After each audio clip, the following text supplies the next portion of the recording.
যখন দেখলো যে তিনি সেনা পরিষদের প্রায় 4,000 লোককে মেরে ফেলেছেন, তার ক্ষমতাকে কুক্ষিগত করার জন্য। আমরা ওনার তারপরে যখন তিনি দেখলেন যে তার অবস্থা খুব খারাপ, ভেতরের খবরটা সাধারণ জনগণ দেখে না। সাধারণ জনগণ দেখতে জিয়া রহমান সানগ্লাস, ব্রেবন, গঞ্জি, কাঁধে কোদাল বসে আছেন, এই সমস্ত। কিন্তু ভেতরে যে কি হচ্ছিল আসল ক্ষমতা কেন্দ্রে, সেই সম্পর্কে সাধারণ জনগণ জানারও কোনো স্কোপ ছিল না, তারা জানতেন। সেখানে তার অবস্থা ছিল নড়বড়ে, কারণ ওখানে তিনি ডিভাইড এন্ড রুল নীতি প্রয়োগ করেছিলেন, যেটা খুবই মারাত্মক একটা হুমকি ছিল তার জন্য। তিনি হয়তো বুঝতে পারেন নাই। তিনি যখন রাষ্ট্রীয় সফরে আসেন, আমার বাবাকে deputy head of the delegation করে নিয়ে আসলেন এবং আমাকে বললেন যে let us forget and forgive, তোমরা আমাদের পাশে তারা। আমরা বললাম স্যার, এটা আপনার পক্ষে, আপনার বললেন আমি কি ছাত্র, কিন্তু আমার মনে হয় আমাদের পক্ষে সেটা সম্ভব। কারণ এর জন্য সম্ভব না, আপনি আমাদের সহকর্মীদের রক্তে যে রক্তক্ষরণ ঘটিয়েছেন, সেই রক্ত মারিয়ে আপনার পাশে যদি গিয়ে দাঁড়াই, প্রথম গুলিটা আমাকেই যেতে হবে। মুনাফেক স্যার, আমি আপনাকে বাঁচাবো, বা আমরাই বা আপনাকে বাঁচাবো, সে রাস্তাটা আপনি বন্ধ করে দিয়েছেন স্যার। এটা কত সালে স্যার?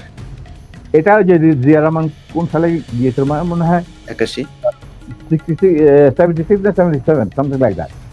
ওই যে ওনার একটাই রাষ্ট্রীয় সভা ছিল চীনে, এটা তুমি দেখে নিতে পারো, আমার বইতে লেখা আছে। আচ্ছা 77 বলে। এবং তার সাথে যে আমার কি ডায়লগ হয়েছে 1 to 1, যেটা আমাদের আর কেউ উপস্থিত ছিল না। পাশের ঘরে অবশ্য বেগম সাহেবা ছিলেন।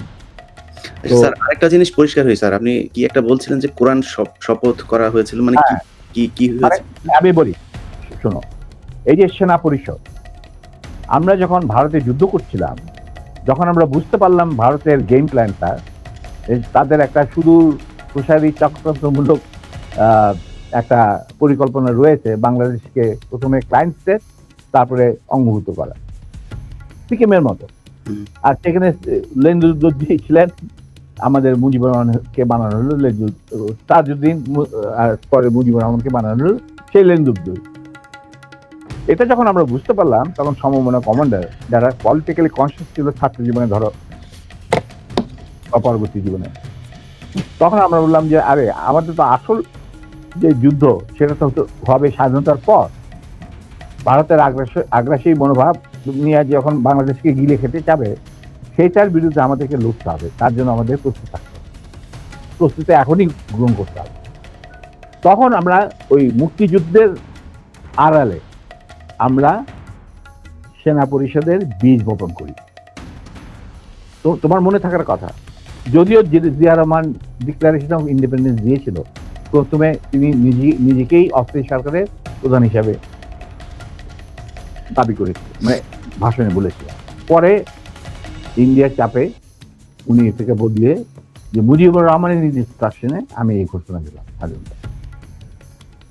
এরপরেও কিন্তু তার প্রতি ইন্ডিয়ান সরকার বা আওয়ামী লীগ সরকার কখনোই আস্থা রাখতে পারে নাই।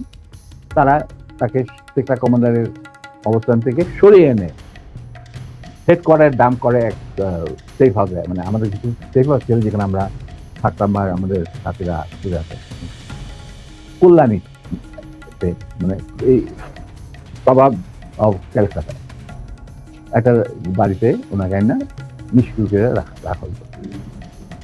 তখন কেউ জিয়া রহমানের আশেপাশে যায়, কারণ উনি ভারতের চক্ষুষু, উনি আওয়ামী লীগের চক্ষুষু, তো কে যাবে ওনার সাথে দেখা করতে? তখন কিন্তু আর্মি, কারণ আমি জিয়া রহমানকে অনেক আগে শিখি, পাকিস্তান আমি একসাথে কাজও করি। যাই হোক, আমি গিয়ে ওনার সাথে যোগাযোগ করি এবং তাকে বুঝাই যে স্যার, আপনি ভোট দেবেন, আমরা আপনাকে সহজে হারাবো না। তখন আস্তে আস্তে আমরা তাকে বলি যে আপনি এরকম আসল উদ্দেশ্য যে ভারতের, সেটাকে বানচাল করার জন্য এখন থেকে আমরা প্রস্তুতি নিচ্ছি। আপনি কি আমাদের সাথে থাকবেন কি থাকবেন না, সেটা আমাদের তরফ থেকে আমাকে পাঠানো হয়েছে জানার জন্য, কারণ আমি আপনার কাছে সবচেয়ে ক্লোজ ছিলাম পাকিস্তান আর্মি। সবাই যায়। আচ্ছা, উনি বলেন কি তোমাদের কর্মসূচি? তখন আমি তাকে আমাদের কর্মসূচি দিলাম, যেটা 25 বছরের একটা কর্মসূচি ছিল ইলিয়াস। হুম। তুমি যদি এই কর্মসূচিটা পড়ে, এই কর্মসূচিটা আমরা তৈরি করেছিলাম বিভিন্ন সেক্টরের মুক্তিযোদ্ধা এবং অন্যান্য সাধারণ জনগণের আশা আকাঙ্ক্ষার পরিপ্রেক্ষিতে। সেই কর্মসূচিটা করার পর উনি এটাকে মেনে নেন। তো আমি বললাম যে স্যার, আমাদের সমস্যাটা হচ্ছে আমরা সবাই প্রায় সমবয়সী। আমাদের একজন সিনিয়র অফিসার দরকার যাকে আমরা ট্রাস্ট করতে পারি, তাকে আমরা কেন্দ্র করে এগিয়ে যেতে চাই এই সেনা পরিষদের কর্মসূচি বাস্তবায়নের জন্য। স্বাধীনতার পর, স্বাধীনতা যুদ্ধ তো করবই, স্বাধীনতার পর এই কর্মসূচি আমরা বাস্তবায়ন করব অন্যান্য সমমনা দেশপ্রেমিকদের সঙ্গে নিয়ে। তখন উনি এটা খুব কেয়ারফুলি আমাদের কর্মসূচি পড়লেন। তারপরে আমি একদিন গেলাম, উনি বলে যে আমি করলাম, আমি সম্পূর্ণভাবে একমত। স্বাধীন বাংলাদেশকে একটা সুখী সমৃদ্ধ আত্মনির্ভরশীল এবং আমাদের সংস্কৃতির ভিত্তিতে নতুন বাংলাদেশ গঠন করার জন্য এর চেয়ে ভালো কোনো রকম কর্মসূচি হতে পারে না। আমরা ধাপে ধাপে এটাকে কার্যকারী করব।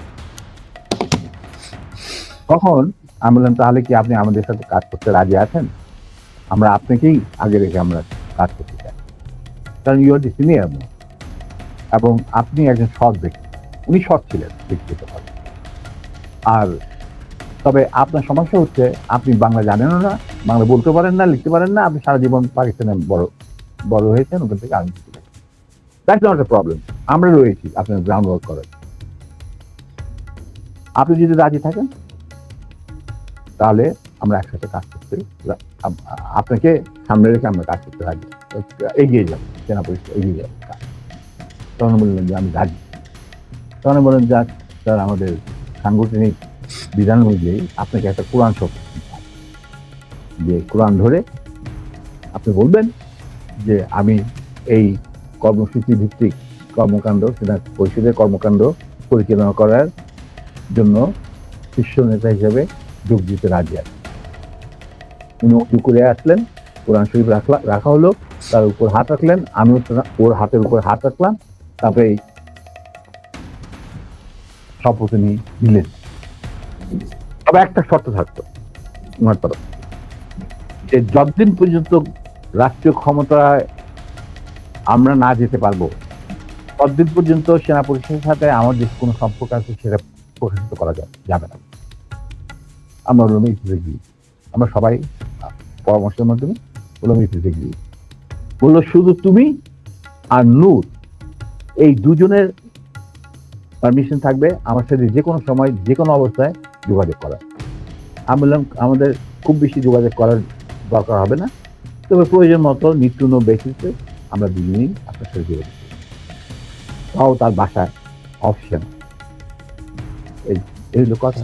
তার মানে তার সেই শপথ তো আপনি রাখলেন না। আপনি মনে করলেন যে আমাদের বিদেশে রেখে এই ছিড়ায় ছোটায় আপনার আন্ডারেই, সরকারের আন্ডারে থাকবো আমরা বিভিন্ন দূতাবাসে।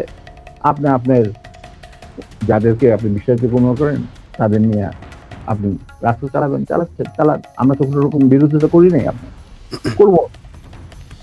আজ আপনি আমার বাবার সামনে বলছেন যে তোমরা let us forget and forgive and start a fresh.